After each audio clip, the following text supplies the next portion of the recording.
Bienvenue à Les Affaires Brassicole, votre balado sur l'entrepreneuriat brassicole du Québec, avec Leonardo Calcagno de Baron Mag.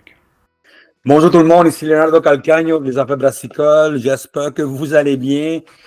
Grosse journée aujourd'hui, plein d'entrevues qui s'en viennent. Puis bien sûr, on travaille beaucoup pour notre tournée vers l'Ontario et vers le Nouveau-Brunswick, où on s'en va un festival, faire une conférence, parler avec eux autres, qu'est-ce qui se passe. La conférence s'appelle Down East Brew Conference 2025. Ça va du mars le 6 à mars le 7. On va être là-bas. Moi, je fais une conférence avec le Tap Room. Puis, bien sûr, on va être avec la gang de Ken Management, puis Ken Management à leur table avec des magazines, avec du monde, puis plein de choses comme ça. Si vous avez des questions, envoyez-moi un courriel à leonardo@baronmag.com. Et s'il vous plaît, abonnez-vous à notre section Baron Pro, parce qu'on a plein d'articles sur comment la business, ce qui se passe, la stratégie, plein de choses qui sont intéressantes comme ça. Aujourd'hui, on fait une entrevue. Je vous le dis en avance, on a un problème de son. Ça arrive, l'Internet, c'est comme ça. On fait une entrevue aujourd'hui parce que c'est dans notre série, nous autres, des tarifs qui arrivent, puis le futur de l'industrie brassicole. Puis pour ceux qui ne savent pas, je pense que vous savez, il y a des données au Québec, il y en a pas mal, quelques-unes intéressantes. Puis la phase, c'est qu'on essaie depuis longtemps de vouloir comment on peut travailler avec eux autres pour que le houblon québécois soit plus en avant, peut-être doubler le houblon, peut-être voir comment on peut faire. Et bien sûr, avec ce qui est arrivé avec les Américains, c'est de plus en plus urgent de parler de ça. So, j'ai contacté Phil Laferrière de houblon Duke 25 ou Duke 25 pour discuter un petit peu de ça. Il y a des problèmes, lui, il a des problèmes avec son son, soyez indulgents en arrière de ça. Et il va nous parler dans un coin, dans un micro. Mais écoute, je pense que l'histoire en arrière de ça, c'est qu'on peut parler avec lui, puis discuter un petit peu de ce qui se passe. Salut Phil, ça va? Ouais, ça va, toi? Excellent. M'entends? Le son un peu caca, mais tout va bien, man. OK, c'est bon. Comment ça va, toi, hein? Comment ça va ces jours-ci? Ça va bien. Ça a l'air qu'on va se boire à Fredericton. J'y vais, moi aussi, le 7 mars. Ah, Ouais, ouais. OK, on va être là. Nous autres, on est là pour une conférence. OK. Moi, je vais là pour le festival à Fredericton. Ouais, c'est un beau festival en plus, parce que tout le monde est là-dedans. C'est une petite affaire intéressante. Moi, je descends en auto là-bas. Je vais aller voir quelques brasseurs en même temps, je voler un peu de bière, puis en même temps, Ouais. ce qui se passe avec dans ce coin-là. Puis bien sûr, notre but à nous autres, c'est parler de l'industrie de ce coin-là, puis aussi comprendre un petit peu comment tout ce qui peut changer. Toi, c'est sûr qu'une des raisons que je voulais te parler avec toi, c'est parce que le houblon, comme tu sais, avec ce qui est arrivé il n'y a pas longtemps avec les Américains, le houblon n'était pas dans la liste des 25% ou 25% vers les États-Unis ou la 25% des États-Unis vers le Canada. Mais l'affaire que j'ai parlé avec des compagnies de houblon, ils m'ont dit, c'est un oubli, c'est sûr que s'il y a une guerre commerciale, l'houblon va être affecté. Puis Ouais. bien sûr, c'est quelque chose d'important parce que pas de houblon, pas de bière, pas mal. Puis Ouais. le but de ça, c'est de comprendre un petit peu ce qui se passe avec votre industrie. Mais avant ça, comment ça a été l'année passée? Nous autres, on est quand même encore jeunes, donc on est en montée. Ça va bien. OK. Ça va super bien. Fait que nous autres, on représente, en fait, on fait la distribution, mais on est affilié avec la ferme WL. Mhm. Fait que là, on est rendu, WL est rendu avec 30 000 plants sur donc 18 variétés, 3 houblons sauvages québécois, puis 5 brevetés qui poussent ici. Fait que ça, on n'a pas besoin d'aller les chercher ailleurs. C'est des houblons qui ont vraiment des commentaires des brasseurs, là, c'est vraiment là, A1. Là. Puis ben, pour ce qu'on fait la distribution aussi de tous les autres houblons américains, européens puis néo-zélandais. Fait que là, ça a l'air qu'on va se concentrer peut-être plus sur le néo-zélandais, peut-être, parce qu'il va y avoir, s'il y a des tarifs, c'est sûr que ça va devenir plus compliqué un peu. Ouais, c'est ça, j'ai entendu parler du monde qui voulait beaucoup le Nouvelle-Zélandais ou l'Australien de plus en plus, qu'on va aller l'acheter là-bas. En plus qu'on est membre du Commonwealth, ça Ouais. peut être intéressant pour nous à long terme. Ouais. Il y a des affaires, tu sais, écoute, cette année, ça fait 9 ans qu'on parle avec des brasseries, de l'industrie, tout ça. Puis le monde se demande des questions. Est-ce que c'est possible de faire une bière 100% québécoise? Puis pas seulement faire une ou deux bières, mais mettre en place assez de bières, assez de doublons pour l'industrie québécoise. Quand tu sais, il y a des variétés différentes, tout ça, bien sûr. Est-ce que c'est possible? Ben, absolument. Moi, ma bière préférée, je ne sais pas si tu te souviens des bières que tu as goûtées à la MBQ, mais c'est sûr que ça fait, après une couple de soirée, c'est sûr que la mémoire commence à flancher, mais Ouais, pourquoi? moi, ma bière préférée de la MBQ, je ne savais pas là, que c'était faite avec des produits québécois, hein, c'est la Touche, la forestière. Ouais. Puis c'était brassé avec des houblons québécois. Puis je suis pas mal sûr que la levure, c'était de chez le Labo, qui est québécois. Ouais. Puis ils prennent du colle à flamme comme grain, fait que, comme malt, fait que c'était 100% québécois, puis c'était ma préférée. Mais est-ce que tu penses qu'on pourrait fournir 70% de loublon au Québec avec ce qui se passe ici? Euh, pour fournir Ouais, c'est ça l'idée, hein, parce que l'affaire, c'est bien, on peut avoir du doublon québécois, quelques bières comme ça, mais ouais. disons, demain matin, on a une gueule commerciale, on doit fournir au Québec de doublon. C'est sûr qu'on va acheter de notre doublon disons, en Nouvelle-Zélande ou en Australie, en Allemagne ou en Belgique, tout ça. Mais est-ce qu'à un moment donné, à long terme, est-ce qu'on peut penser que le Québec va pouvoir fournir assez de doublons pour que le monde commence à y penser vraiment à changer? Ben, il va falloir grandir de petit à petit. Si c'est WL qui prend de l'expansion, ben, ça sera eux autres. Et, le genre noir est parti. Il faudrait qu'il y ait soit un autre gros joueur qui rembarque, ou sinon WL qui a grandi. Parce que Ouais, là, en ce moment, c'est quoi? On produit 10 000 kilos par année. Fait que, il en manque un peu. 10-15 000 kilos par année, il en manque. donc, il manquerait combien à peu près pour fournir, disons, 50% de doublons au Québec?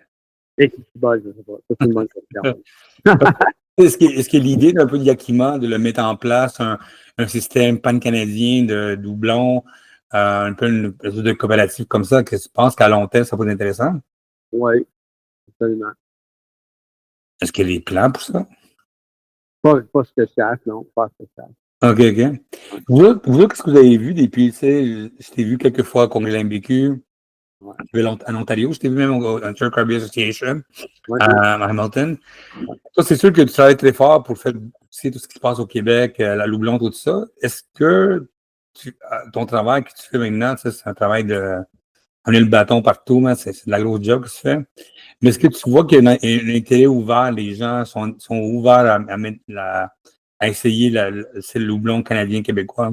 Oui, vraiment. Puis nos nouvelles, les lions brevetés, surtout, les gens sont curieux de ça beaucoup au Québec.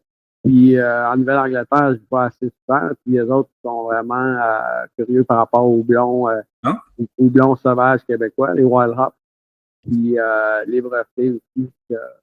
Hydra, par exemple, a eu une comparaison. Il y a eu des gros noms d'industries comme Beer Maverick, mais d'autres personnes aussi qui comparaient à une meilleure option que Galaxy. Oh shit! OK, OK, wow, OK, là, tu joues avec les grands là-bas. Ouais. Puis, moi c'est vraiment mon blond Hydra, je capote dessus. Puis, il y a quelqu'un au Québec qui dit, je suis tombé sur le cul, je pensais que c'était des houblons néo-zélandais, mais c'était l'Hydra, ça fait wow. OK. Est-ce que, à long terme, tu penses que faudrait peut-être chercher d'autres investissements? Est-ce que tu penses mettre en place un système que le monde puisse investir chez vous, comme tu sais, comme des compagnies un peu plus grosses? Ben, faut comprendre que moi, ça m'a pris, je pense, 2 ans à comprendre ma propre compagnie. Mhm. La ferme et la distribution, c'est deux compagnies séparées. Fait que si la ferme, c'est pas moi, tu sais, puis si eux, ils décident d'agrandir comme ben le Hydra, c'est vraiment un houblon que moi, je rentrais juste le Hydra puis je le ferais pousser partout là, à grandeur d'un champ. Là. Mais ça, c'est pas moi, c'est la ferme WL qui déciderait ou un autre joueur. Moi, je fais la distribution de WL, mais on peut distribuer aussi Clodowig, qui est bio, qui est l'Ontario. Il y a Wolf Island, il y en a plein qu'on vend aussi d'autres. On vend de l'américain, on vend de tout. Pourquoi on a lancé le houblon Duke 25? C'était quoi le but en arrière de ça? Tu sais, c'est un marché difficile, le houblon quand même. C'est un marché avec beaucoup d'investissements, tout ça. C'était quoi le but en arrière de lancer ça? Est-ce que c'était un côté, tu vois, une bonne affaire ou c'était vraiment c'était important pour avoir de la bière québécoise? Ben, au départ, en fait, moi, c'est des gens que je connais qui m'ont été référés par mon père. J'étais brasseur à Halifax, en Nouvelle-Écosse. Puis, je faisais ça juste sur le side parce que j'aimais ça. J'adore le houblon. J'en vendais vraiment pas beaucoup, là. J'ai commencé en 2017, 2016, peut-être. Puis, durant la COVID, ben là, on faisait plus rien. Fait que j'ai mis plus de temps là-dessus, puis ça marchait de mieux en mieux. J'ai vu une opportunité, puis WL, étant donné que j'achetais leur houblon beaucoup, ben ils ont vu une opportunité aussi. Fait qu'on s'est associé aux côtés de la distribution. OK. OK, sur toi, t'as lancé une compagnie plutôt que apprendre à jouer de la musique ou quelque chose comme ça. Ouais, ben c'est ça. La musique, ça, c'est les soirs ou les fins de semaine. OK, c'est bon, ça. Toi, à long terme, comment tu vois à part bien sûr le défi de la température et de l'argent, c'est quoi les plus gros défis que tu penses qui existent dans le houblon québécois, tu sais, la mise en place de tout ça?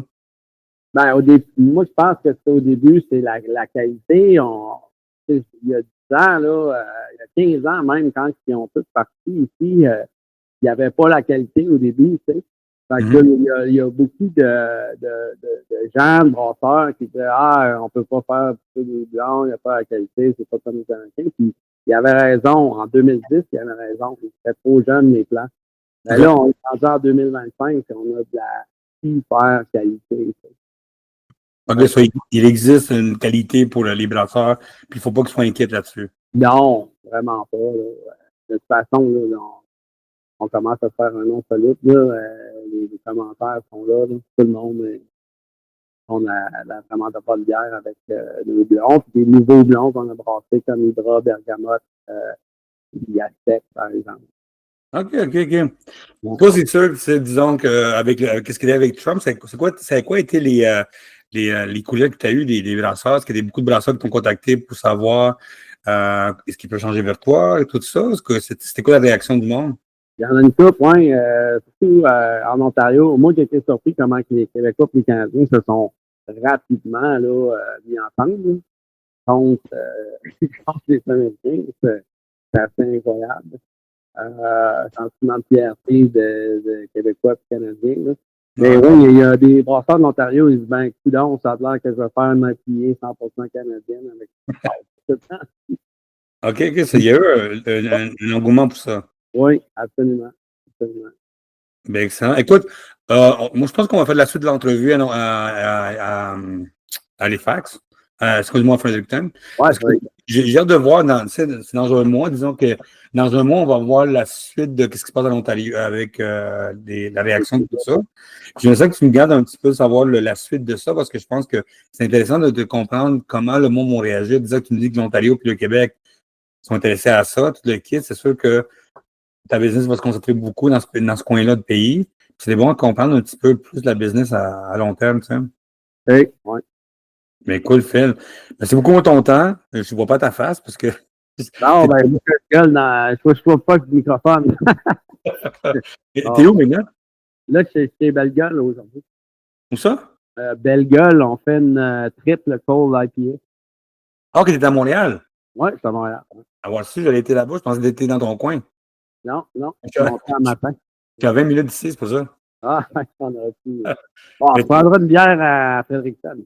Of course. Moi, j'ai beaucoup de bières qui m'attendent dans ce coin-là, beaucoup de nos clients là-bas. Mais écoute, Phil, merci beaucoup pour ton temps. Puis bien sûr, garde-nous en contact là-dessus. Puis excusez à tout le monde pour le son, mais je pense que vous avez bien compris. Puis on va faire une suite de tout ce qui se passe. Comme dit, nous autres, on a un dossier sur les tarifs. Puis je pense que même si les tarifs ne rentrent pas rien comme ça, je pense qu'il faudra commencer à vraiment repenser à la vision de vente, à la vision de fournisseur, tout ça. Puis donner plus de notre argent aux Canadiens, aux Québécois qui investissent ici, non? Oui, absolument.